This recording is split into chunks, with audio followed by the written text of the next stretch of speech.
अस्सलाम वालेकुम दोस्तों, रियासत ड्रामे जी न्यू अपडेट सां गॾु हाज़िर थी चुका आहियूं। इन खां पहिरीं असां चैनल ते न्यू आहे त सब्सक्राइब करे हाल ते क्लिक कंदा दोस्तों, जीअं साथ हलंदो रहे, लाट ॿरंदी रहे। जी दोस्तों, त तव्हांखे इंतज़ारु कोन था करायूं, बिना देर हलूं था पंहिंजी अपडेट जे तरफ़। जी दोस्तों, अॼु की रिकॉर्डिंग के बारे में ॻाल्हि कंदासीं दोस्तों। जेके बेस्ट सीन जेके रिकॉर्डिंग थी चुका आहिनि दोस्तों, त मंज़ूर मुराद साहब जेको सीनियर एक्टर आहे दोस्तों, जेको मंज़ूर मुराद साहब आहे, त उन जा जेके सीन बि रिकॉर्ड छा ऐं उहो बि हिन ड्रामे में इन थी चुको आहे ऐं उन जा सीन बि जेके रिकॉर्ड कया विया आहिनि। मंज़ूर मुराद तव्हां सुञाणींदा हूंदव दोस्तों, हिकु बहितरीनु अदाकार आहे, PTV जे दौर जो अदाकार आहे दोस्तों, सीनियर सिंधी अदाकार। ऐं उन सां गॾु गॾु सना रज़ा जेका बेस्ट एक्टर आहे दोस्तों, त उन जा सीन बि रिकॉर्ड कया विया आहिनि ऐं हिन ड्रामे खे एतिरो मक़बूल बणायो वियो आहे। उनजी लोकेशन जेका आहे त खजू साहब हर वक़्तु चेंज कंदो रहे थो। जीअं त मां तव्हांखे ॿुधाए चुको हुअमि अॻिले वीडियो में त मीरपुर माथेरो खां खैरपुर मीरस में ड्रामो खणी आया आहिनि।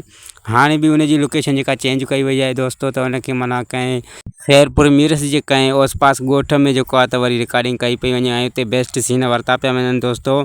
ऐं जेके मां तव्हांखे ॾसियां त जेके अॼु सीन वरिता विया आहिनि मंज़ूर मुराद साहब ऐं सना रज़ा साहिबान जा, त इहे बेस्ट सीन जेका त हिकु रियासत ॾेखारी वेंदी दोस्तों। उन रियासत जी जेका त इहे बि माना बादशाहज़ादी हूंदी, सना रज़ा जेका ॾेखारी वई आहे हिकु रियासत जी बादशाहज़ादी ॾेखारी वई आहे, जेके माना पुल प्रोटोकॉल आहे, उनजा बॉडीगार्ड आहिनि ऐं उनजूं नौकरियाणियूं आहिनि ऐं उहे हिकु वॾेरी रियासत जी वॾेरी दोस्तों माना सूंहे थी। ऐं उनजा इहे करेक्टर आहिनि जेके सीन थिया, त असां सम्झी वियासीं त सना रज़ा जो जेको करेक्टर आहे दोस्तों, त उहा रिसियाणी आहे, हिकु रियासत जी माना बादशाहज़ादी हूंदी दोस्तों।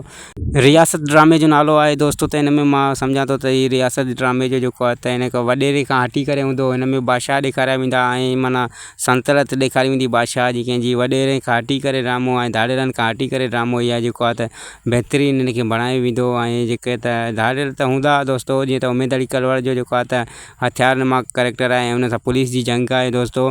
पर हीअ हिकु रियासत माना वॾेरो जेको आहे त वॾेरा हिन में न हूंदा, हिन में घटि हूंदा दोस्तों। हिन में हिकु रियासत ॾेखारी वेंदी ऐं हक़ ऐं सच जो माना जेको माना हिन ड्रामे में जेको दर्शु ॾिनो वेंदो दोस्तों, त हिकु बहितरीनु जेका अदाकारी हिन में जेके सीन बेस्ट थियनि था। ऐं तमामु जल्द तव्हांखे ॾसूं त आज़म मेघल साहब जेको आहे त उनजा बि सीन थींदा। ऐं हिन जो जेको हीरो मां तव्हांखे ॾसींदो वञां त एडवोकेट जेको सलमान आहे दोस्तों, ऐं जेको हुन में साइड में हीरो आहे दोस्तों, त उहो आज़म मेघल हूंदो। हिन जो हीरो बि बेस्ट आहे दोस्तों ऐं साइड हीरो आज़म मेघल बि पंहिंजो मट पाण आहे। उमेद आहे त हीअ वीडियो तव्हांखे पसंदि आई हूंदी। वीडियो पसंदि अचे त सब्सक्राइब लाइक शेयर ज़रूरु कंदा दोस्तों। वरी मिलंदासीं तव्हां सां नेक्स्ट अपडेट जी वीडियो में दोस्तों। ख़ुदा हाफ़िज़, दुआनि में यादि।